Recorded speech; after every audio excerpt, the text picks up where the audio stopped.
E muito bem, seguimos no mistério do contentamento. E hoje é dia de falar sobre contentamento na aflição. A aflição é o nosso maior teste de contentamento. Nós falamos sobre insatisfação já, definimos a insatisfação como aquele blé de uma circunstância ruim que não muda. Tanto uma circunstância maior como uma circunstância menor. Mas aqui hoje, no nosso tema de hoje, não tem espaço para aquela insatisfação ou para aquela coisa assim que vem da falta de uma passadeira ou daquela coisa que, quero comer fora e não posso. Não é isso, tá? Não estou minimizando porque isso nos leva a pecar, mas nós estamos falando de um tipo diferente de aflição. Hoje a gente está falando sobre como encontrar deleite na vontade de Deus quando a quimioterapia está na nossa porta ou na porta de algum dos nossos queridos. Aqui nós vacilamos. Quando vem a doença, quando o exame confirma que aquela mancha é um câncer, quando nós perdemos o emprego, quando o exame confirma que a infertilidade é uma realidade na nossa vida, quando um filho adoece, quando um filho não chega a nascer por conta de algum problema, quando nós somos roubados, como nós somos violentados de alguma forma, quando o nosso nome é injustamente acusado, a lista é longa. Como a gente responde a isso? Como responder a esse tipo de aflição? Paulo aprendeu o segredo de estar contente em toda e qualquer situação da vida. A prova disso é que Paulo escreveu a carta mais alegre da Bíblia enquanto ele estava na prisão. Como ele conseguiu? De onde veio forças? Inclusive me veio à mente agora há pouco que é interessante você pensar que a carta mais alegre da Bíblia foi escrita por alguém que estava na prisão, e o livro de Eclesiastes, que é um livro riquíssimo, mas considerado por muitos um dos livros mais mal-humorados da Bíblia, se assim podemos dizer, em que ele reflete sobre tudo e conclui que nada vale a pena, que tudo é em vão, foi escrito por um rei, tinha tudo. Enfim, antes de mais nada, Paulo encontrou contentamento em meio ao sofrimento porque ele reconheceu que as aflições são inevitáveis. E a gente já tem falado disso. Ontem falamos sobre isso de novo, outros dias já falamos e vamos repetir, porque isso é um ponto de partida importante que Paulo aprendeu bem cedo na sua jornada. Ananias foi enviado para Saulo, depois que Saulo foi interpelado lá na estrada de Damasco, ficou sem ver, sem enxergar por alguns dias, e Saulo recebeu a mensagem de Ananias uma mensagem de Deus através de Ananias. Senhor, Deus falou para ele, para ir lá dar uma mensagem para ele, e Ananias falou até meio duvidando, assim, tipo, Senhor, tem certeza? Para Saulo, eu tenho ouvido cada coisa dele, o Senhor quer que eu vá dar uma mensagem sua para ele persegue os cristãos e tal. E Deus respondeu o seguinte, isso você lê em Atos 9, versículos 15 a 16. Vá, porque este é um instrumento escolhido para levar o meu nome, pois eu lhe mostrarei o quanto importa sofrer pelo meu nome. Ou seja, Paulo já começou assim. Ele, de partida, começou assim. Ele foi salvo pela graça, chamado ao ministério e chamado ao sofrimento. Ele diz a Timóteo, mais tarde, que todos aqueles que querem viver piedosamente em Cristo Jesus serão perseguidos, passarão por aflições. Ou seja, espere sofrimento. Paulo diz em Filipenses também, no capítulo 1, 29, versículo 29, diz o seguinte, pois a vocês foi dado o privilégio de não apenas crer em Cristo, mas também de sofrer por Ele. Crer e sofrer, 2 privilégios na causa de Cristo. E colocar privilégio na mesma frase é um mistério, realmente. Nós precisamos reconhecer que o sofrimento é inevitável. Todos sofrem, todos nós vamos sofrer. A gente não pode nessa vida escapar de doenças, de problemas de relacionamento, de mortes de pessoas difíceis, de famílias desfeitas, de tragédias, de dificuldades. Isso é parte de um mundo caído, no qual nós ainda vivemos. E você sabe que eu costumava achar, quando eu era mais nova, pré-adolescente talvez, uns 10, 11 anos por aí, eu costumava achar que o cristão, ele era, sei lá, meio blindado, sabe? Meio blindado em relação a dificuldades. Sei lá, ele era crente, o que podia dar errado? Ele é crente, nada vai dar errado com ele.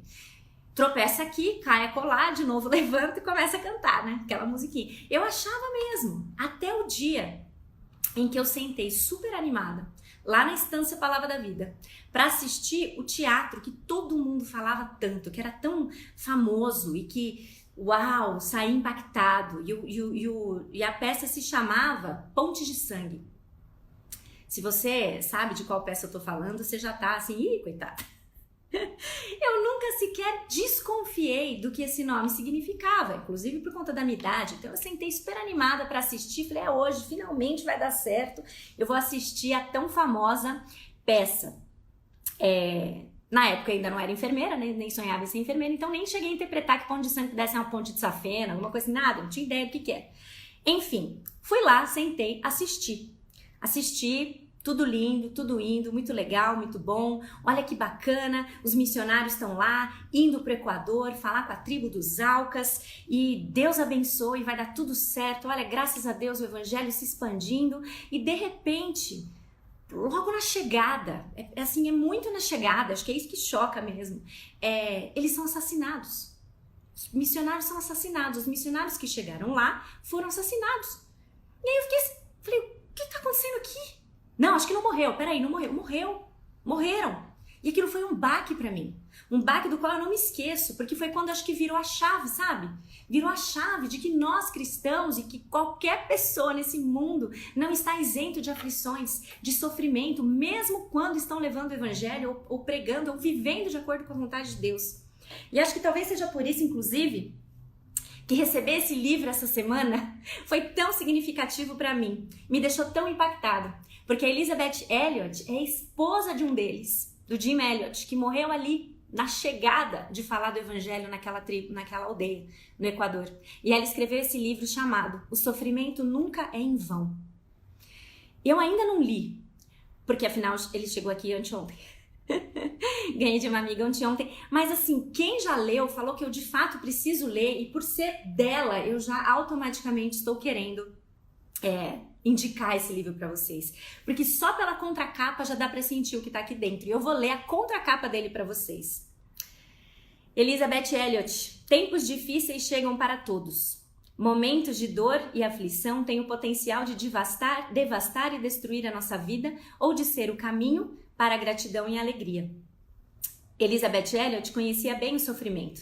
Seu primeiro marido, Jim Elliot, foi assassinado pelos Auca, tribo indígena do leste do Equador, pouco tempo depois de haver chegado lá, na esperança de compartilhar o evangelho. Elizabeth também perdeu seu segundo marido para o câncer. No entanto, foi em seu sofrimento mais intenso que ela aprendeu as lições mais profundas sobre Deus. Sofrimento e amor estão inexplicavelmente ligados, pois o amor de Deus pelo seu povo é evidenciado ao enviar Jesus para suportar os nossos pecados, mágoas e dores na cruz. Ele percorreu o caminho final da aflição, conquistando a vitória em nosso favor. Essa verdade levou Elizabeth Elliot a dizer: seja lá o que estiver no cálice que Deus está me oferecendo, dor, tristeza, sofrimento ou lamento, como também as superabundantes alegrias, eu estou disposta a tomar, pois eu confio nele, porque o sofrimento nunca é em vão. No mundo passais por aflições, mas tende bom ânimo, eu venci o mundo. Já diz isso em João, no Evangelho de João, capítulo 16, versículo 33. Aceitar a realidade do sofrimento é grande parte da batalha por contentamento no meio das aflições. E Paulo nos ensina sobre como ser contente nas aflições de outras maneiras também, no capítulo 1. Hoje nós vamos para o capítulo 1. Hoje é um trecho, então, do primeiro capítulo que a gente vai conversar, dos versículos 12 a 18. E eu vou ler. Cadê meu? Capítulo 1, versículos 12 a 18. Espero que você esteja com a sua Bíblia perto ou esteja lendo Filipenses uma vez por dia. Eu não me garanto sem chorar até o fim desse episódio, Paulinha. Tava comentando ontem. Enfim, Filipenses 1, versículos 12 a 18 diz o seguinte: quero que saibam, irmãos, que aquilo que me aconteceu tem, ao contrário, servido para o progresso do Evangelho. Como resultado, tornou-se evidente a toda a guarda do palácio e a todos os demais que estão na prisão por causa de Cristo. E os irmãos, na sua maioria, motivados no Senhor pela minha prisão, estão anunciando a palavra com maior determinação e destemor. É verdade que alguns pregam Cristo por inveja e rivalidade, mas outros o fazem de boa vontade. Estes o fazem por amor, sabendo que aqui me encontro para a defesa do Evangelho. Aqueles que pregam Cristo por ambição egoísta, sem sinceridade, pensando que me podem causar sofrimento enquanto estou preso. Mas que me importa? O importante é que de qualquer forma, seja por motivos falsos ou verdadeiros, Cristo está sendo pregado e por isso eu me alegro.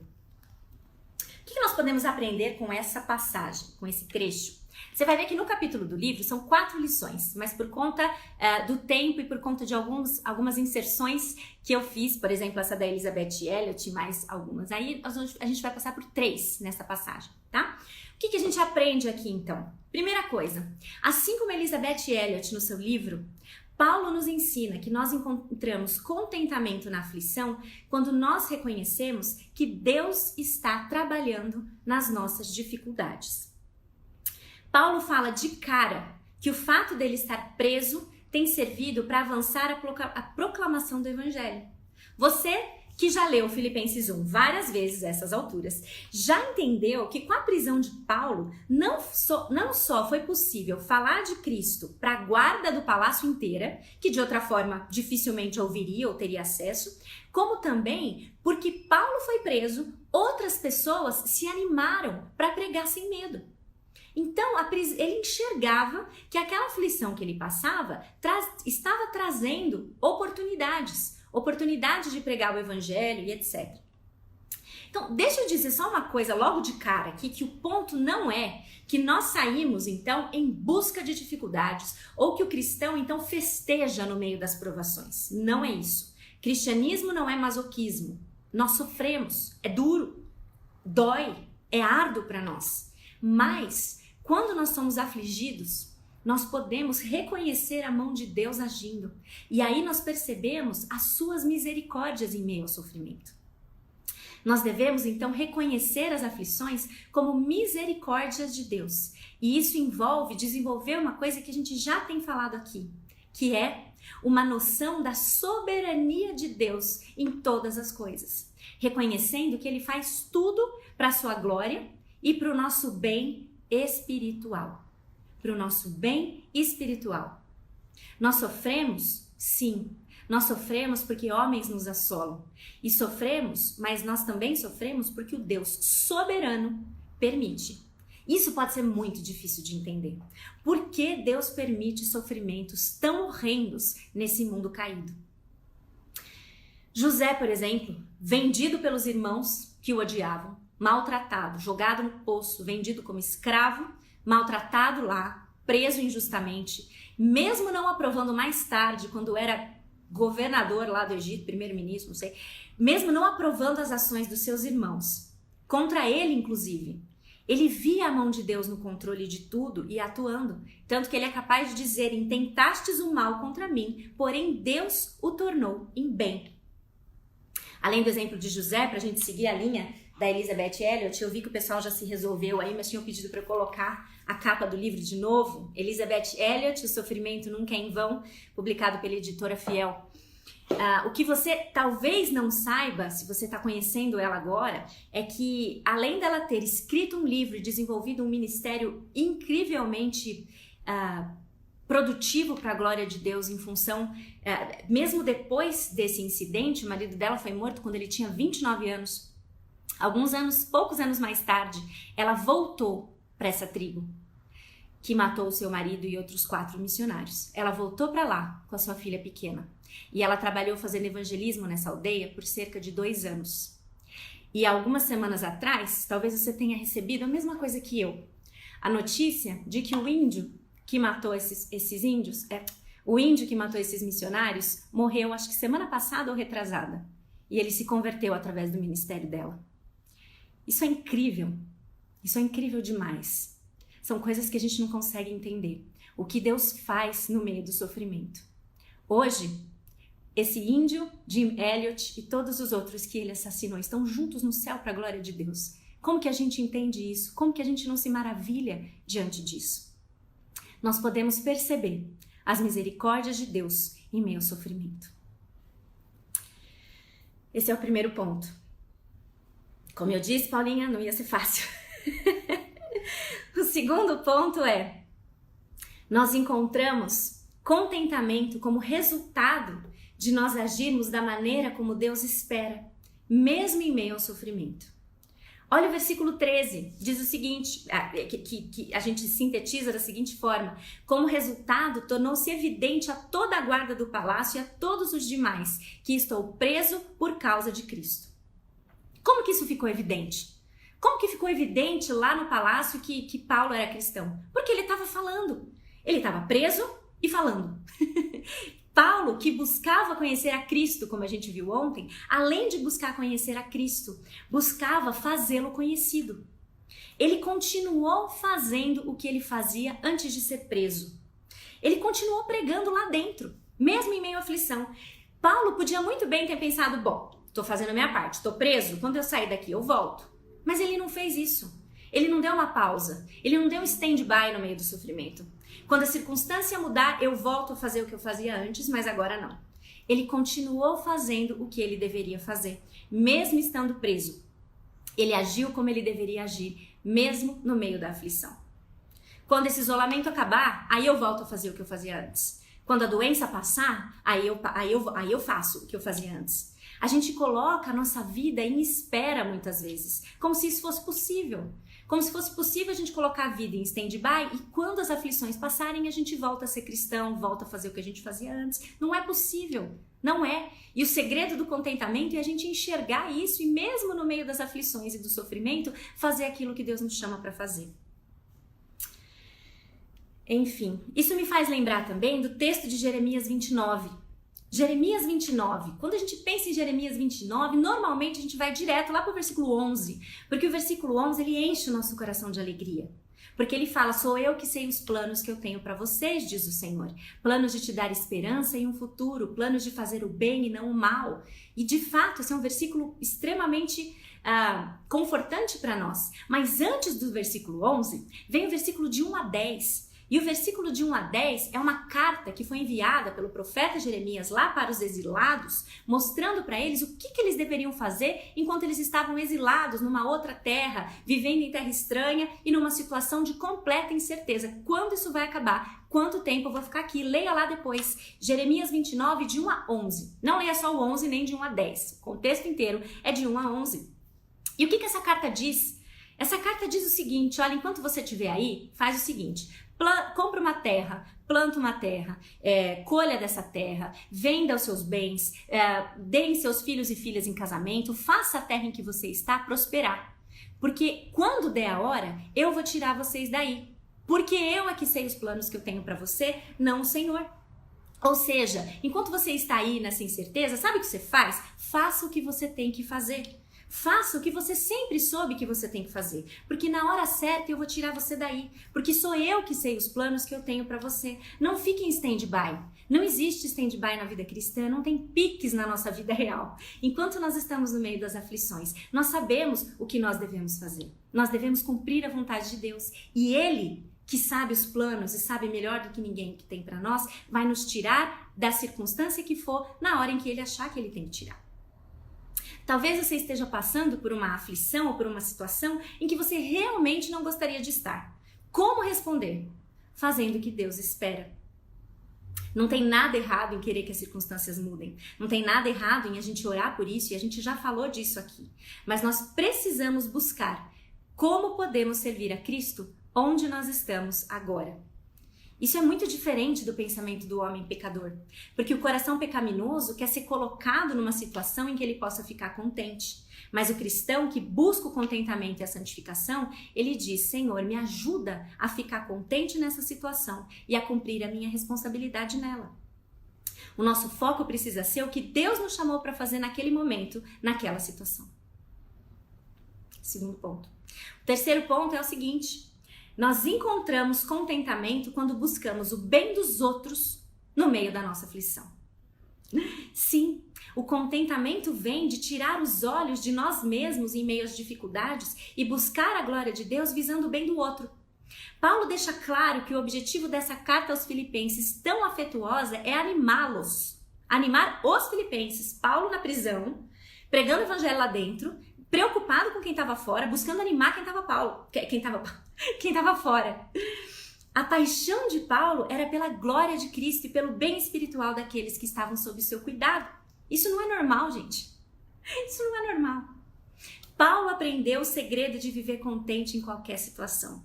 E Cristo o fortalecia para isso, pois ele tudo pode, porque ele nos fortalece. E quando estamos com ele, tudo podemos naquele que nos fortalece, inclusive passar por aflições com contentamento. O contentamento dele brotava de um coração que batia por amor às pessoas. E a gente já viu isso na série anterior, lembra? Quando o meu relacionamento com Deus está alinhado, isso reflete no meu relacionamento com os outros. Olha isso aqui em prática de novo. Paulo preso, pregando o evangelho lá dentro e animando os que estão fora. Enfim. Paulo, mais uma vez, contente na aflição, porque ele reconhece o sofrimento como inevitável, porque ele enxerga a aflição como misericórdia de Deus, porque ele continua fazendo o que ele tem que fazer, mesmo no meio das circunstâncias mais difíceis, e porque ele busca o bem do próximo em meio às suas lutas. Quantas lições!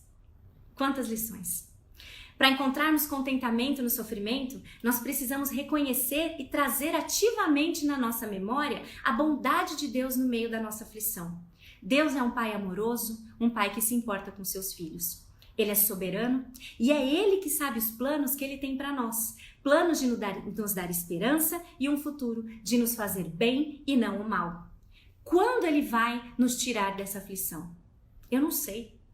Nós não sabemos. Talvez amanhã, hoje, daqui a 20 anos, talvez só na glória. Mas quando der o tempo, ele vai nos tirar disso. Até lá, faça aquilo que você tem que fazer. Mesmo em meio à aflição e ao sofrimento, faça a vontade de Deus. Busque agradá-lo, busque servi-lo de todo o coração.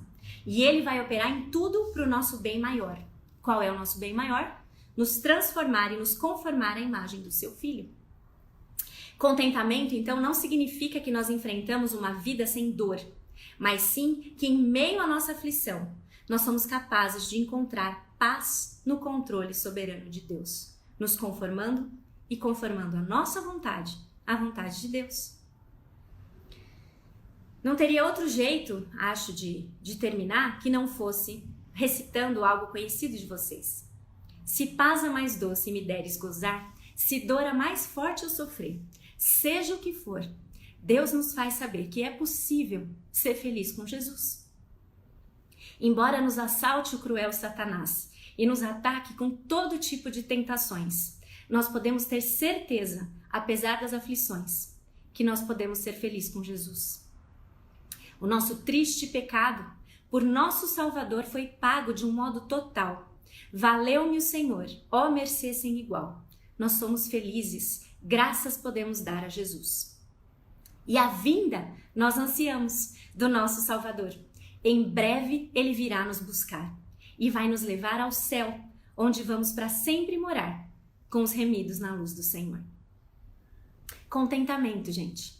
Plena satisfação na vontade de Deus, em qualquer circunstância. Nós vamos sofrer. Que Deus nos ajude a ver que as aflições são nas mãos de Deus, misericórdias, e que Ele atua em tudo para o nosso bem maior. E que Ele nos ajude, então, a fazer o que temos que fazer, mesmo em meio ao sofrimento e em meio às aflições. Amém? Bom final de semana para todo mundo. Lembrando mais uma vez, sábado e domingo nós não temos live aqui, mas nós vamos lá para o Palavra Encanto para cantar. Eu vou pedir Sou Feliz com Jesus lá, vamos ver se rola. Nós nos vemos na segunda-feira, se Deus quiser, para continuar nossa série sobre contentamento, tá bom? Um abraço para vocês, bom fim de semana. Tchau!